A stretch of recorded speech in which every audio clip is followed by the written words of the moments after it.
In today's news, President ratifies the First Amendment to Maldives Sports Act. Economic Minister reveals efforts ongoing to develop bunkering industry. And Maldives and India sign MOU for 13 high-impact project.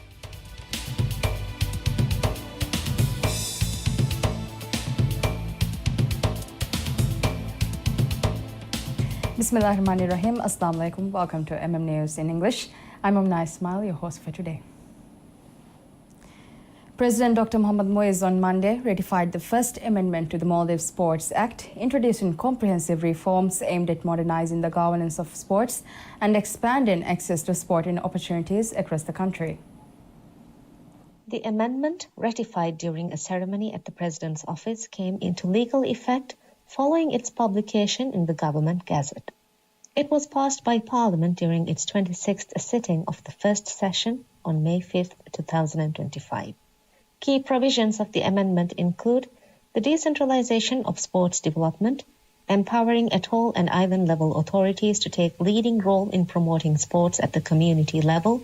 The legislation also mandates the formation of regional sports associations for each sport and the introduction of regional tournaments to foster local talent and competition nationwide. A dedicated sports fund will be established to provide sustained financial support to sports institutions and development initiatives. In a significant move towards inclusivity, the Maldives Paralympic Committee has been formally recognized as an independent legal entity with equal status to the Maldives Olympic Committee. Furthermore, the Act mandates the creation of special divisions under the Paralympic Committee within existing sports associations to support the participation of persons with disabilities. To uphold integrity and fairness in sport, the amendment also establishes the Maldives National Anti-Doping Agency, an independent legal body responsible for overseeing anti-doping efforts and ensuring compliance with international standards. In addition, a sports arbitration system will be introduced to provide legal framework for resolving sports-related disputes and safeguarding athletes' rights. The amendment also supports the development of school sports by facilitating the creation of interscholastic sports associations and clubs, ensuring youth access to structured sports activities. At the ratification ceremony attended by senior government officials and prominent members of the sports community, President Dr. Moez underscored the importance of the reforms in building a more inclusive, professional, and decentralized sports system. He emphasized that the changes would deliver long-term social and economic benefits for communities across the Maldives. Minister of Sports, Fitness and Recreation, the Attorney General, the Commissioner of Sport, and presidents of the Maldives Olympic Committee and National Sports Council were among the key dignitaries present at the event. President Dr. Mohammad Moez on Monday ratifies the 15th Amendment to the Decentralization Act, introducing new measures aimed at reducing the frequency and cost of by-elections caused by midterm vacancies in local councils and Women's Development Committees, WDCs. The amendment has now been published in the Government Gazette and is legally in effect. The key change under the amendment is that if a council chairperson or WDC member's position becomes vacant with 548 days or fewer remaining in their term, a by-election will not be held unless the number of remaining members is too low to meet the quorum needed to hold official meetings. This legislative change is a response to the rising number of midterm vacancies, which have led to repeated by-elections and increased financial strain on the state. By limiting unnecessary elections, the government aims to improve efficiency in local governance and reduce public expenditure. The bill was passed during the 32nd sitting of the first session of the 2025 parliamentary term on 15 May 2025, before being ratified by the President. President Dr. Mohammad Moez has called on the international community to take decisive and immediate action to stop the escalating violence in Gaza and ensure an immediate cessation of hostilities. His appeal comes as Israel launched intensified ground operations in Gaza, resulting in hundreds of deaths and thousands of injuries. In a statement shared on X, President Dr. Moez strongly condemned Israel's continued targeting of innocent civilians amid intensifying genocidal assaults. The Maldives has reiterated its call for the protection of civilian lives, urging all parties to adhere to international legal and moral obligations. The government has also demanded that Israel be held accountable for its actions. Over the past 3 days, Israel has ramped up its ground offensive in an effort to dismantle Hamas and claim victory in the Gaza Strip. In the last 24 hours alone, 144 Palestinians have been killed, including a significant number of women and children. Adding to the humanitarian crisis, Israel has blocked aid from entering Gaza for more than 2 months, contributing to a worsening famine. However, under the mounting international pressure, Israel has recently announced it will allow a limited quantity of humanitarian aid into the territory. Minister of Economic Development and Trade, Mohammad Saeed, has announced that efforts are underway to develop the bunkering industry in the Maldives. The State Trading Organization, STO, launched its bunkering services in September 2023, and so far the company has generated revenue of 124 million rupiah. In a post on X, Minister Saeed congratulated STO on this major accomplishment. He further highlighted, under the government's efforts to develop this important industry, discussions are ongoing with local companies offering international bunkering services. Minister Saeed also noted that diversifying the economy is one of the key priorities in President Dr. Mohammad Muiz's manifesto, and the success of the bunkering industry signals strong prospects for its future. Established with an investment of 15 to 20 million US dollars, the bunkering service aims to position the Maldives as a regional maritime fuel hub. While operations began in Ihavan, the Mali region demonstrated the strongest performance. Bunkering services are provided in partnership with global energy company Vitol, using 2 vessels and a combined capacity of 4,000 tons of crude oil. The vessels operate offshore and conduct fuel deliveries via ship-to-ship transfers. The government projects that the bunkering initiative will contribute approximately 400 million US dollar to the national GDP and create a new 6 billion rupiah industry, aligning with the country's broader economic diversification strategy.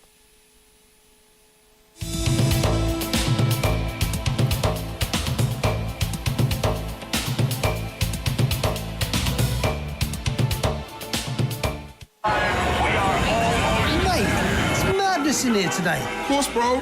It's the kickoff. It's the new Premier League season. I'll be ready.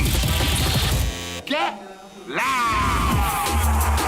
This is new faces, latest drip, and fresh trims. It's time to believe. The greatest league in the world is back. Brought to you by MediaNet. Kafa, tiga pocket and no contact phone lani. Kafa, passport at the family could get Gio. Kafe, can it any? For she get Gio. Coco has no Kafe than a Hajj and Umbra plane nagag. Konkamaka Kafa has family. Ituru Malumat, Elite Mobile App, Adi myelite.mv. Elite Ailaya, Marhaba.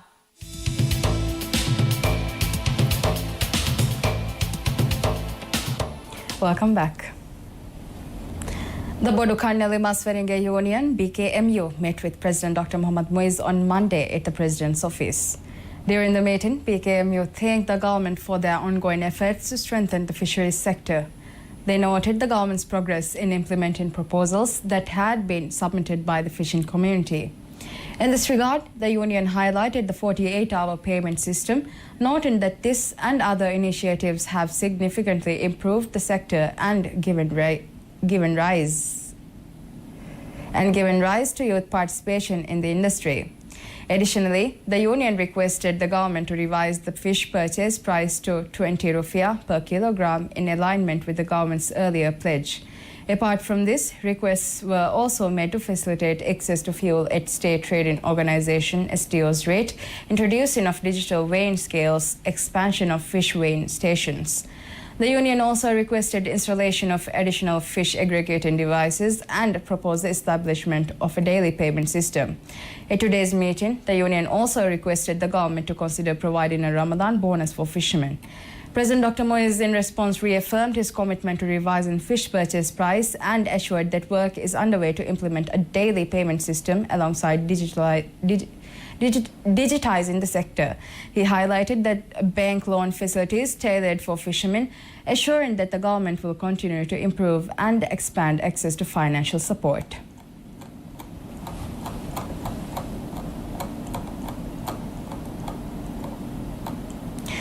The governments of Maldives and India have signed a memorandum of understanding to implement 13 development projects across the Maldives under the third phase of India's grant assistance scheme for high-impact community development.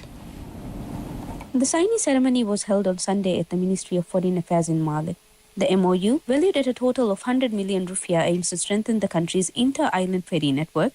Minister of Foreign Affairs Dr. Abdullah Khalil signed the MOU on behalf of the government of Maldives, while the High Commissioner of India to the Maldives, G. Balasubramaniam, signed on behalf of the government of India. Speaking at the ceremony, Minister Dr. Khalil said the projects reflect the close and historic relations between the two countries.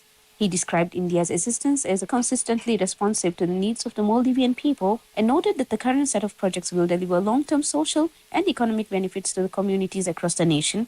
Minister of Transport and Civil Aviation Muhammad Amin, who also spoke at the ceremony, highlighted that the projects will further strengthen the ongoing establishment of the Rajya Transport Link RTL service.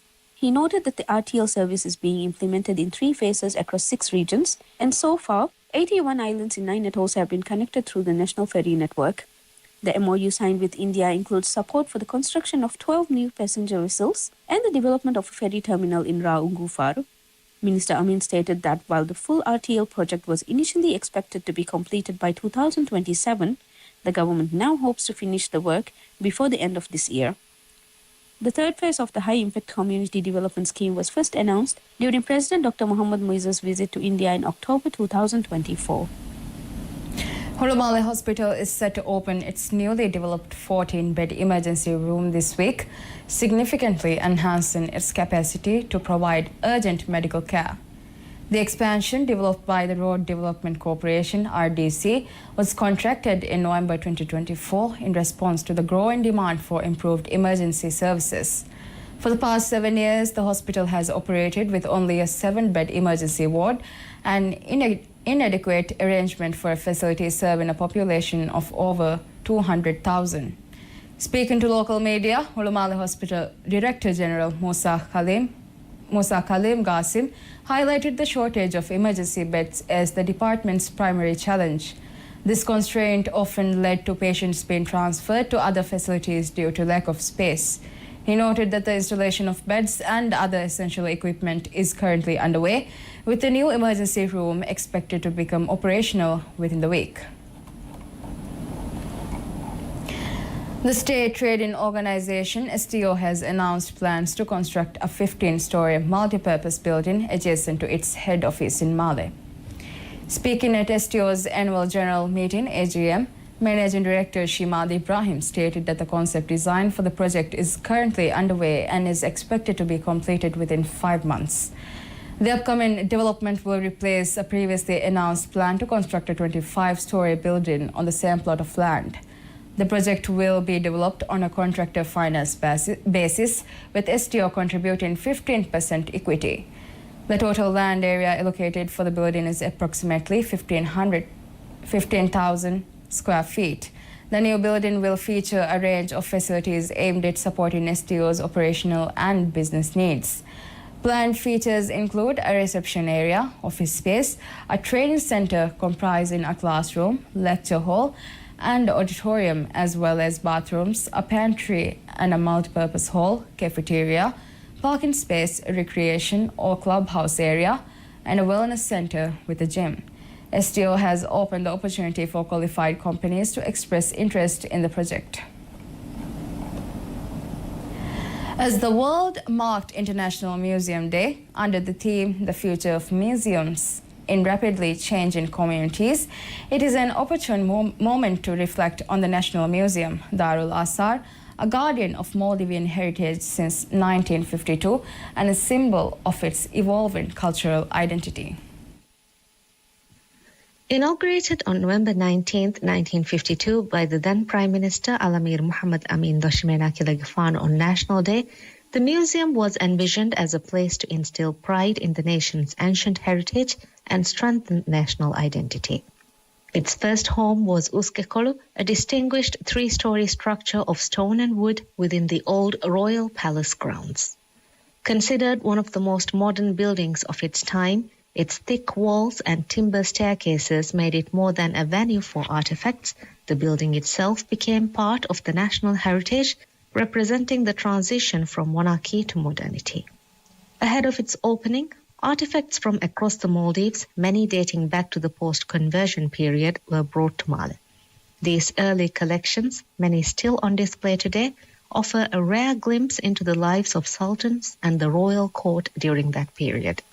As the collection expanded, the original building began to feel the strain of limited space. Successive governments called for a purpose-built facility, which was eventually realized on July 26, 2010, when the museum was relocated to its current premises. The new building was designed to combine historical preservation with public exhibitions. Since then, ongoing renovation and conservation efforts, supported by partnerships with organizations such as UNESCO, have helped safeguard the museum's invaluable collections. The most recent improvements were completed in 2024. Today, the National Museum houses a wide range of exhibits from royal regalia and thrones to early telecommunications and computing equipment.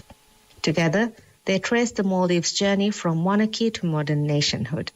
However, as the country undergoes rapid development and digital transformation, there are increasing calls to further modernize the museum.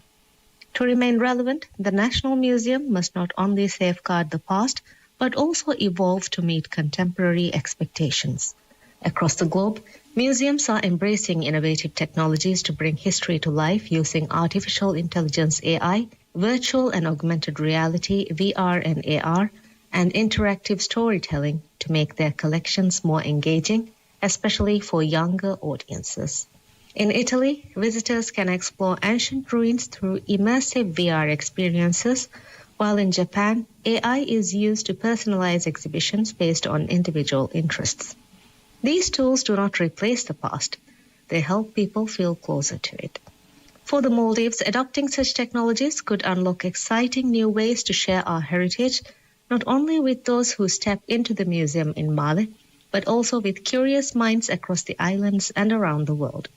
It could also position the museum as a key attraction for cultural tourism, offering visitors immersive and meaningful ways to connect with the stories, people, and traditions that make the Maldives far more than just a beach destination. The Environmental Protection Agency, EPA, has stated that reducing the number of bats and crows may be considered as a last resort if other solutions do not effectively address the damage caused to crops. This was discussed during a recent consultation meeting between the EPA and the Ministry of Agriculture and Animal Welfare. The meeting focused on finding ways to reduce the growing impact of wildlife, particularly crows and bats, on farmers across the Maldives. The session was attended by Minister of Agriculture and Animal Welfare, Dr. Mariam Maria, along with senior officials from Ministry and the EPA. Discussions highlighted increasing reports of bats and crows damaging crops in various parts of the country and the need for targeted solutions to support farmers. Participants at the meeting stressed the importance of first identifying the population and distribution of these animals on affected islands. The EPA stated that once this information is collected, it will help determine the most appropriate and least harmful methods for addressing the issue. Although population control may be considered, the EPA emphasized that it would only be pursued if no other options prove effective. The Ministry of Agriculture and Animal Welfare is continuing its efforts to explore and implement measures to protect agricultural livelihoods. That's all we have for you today. Thank you so much for watching and have a lovely day.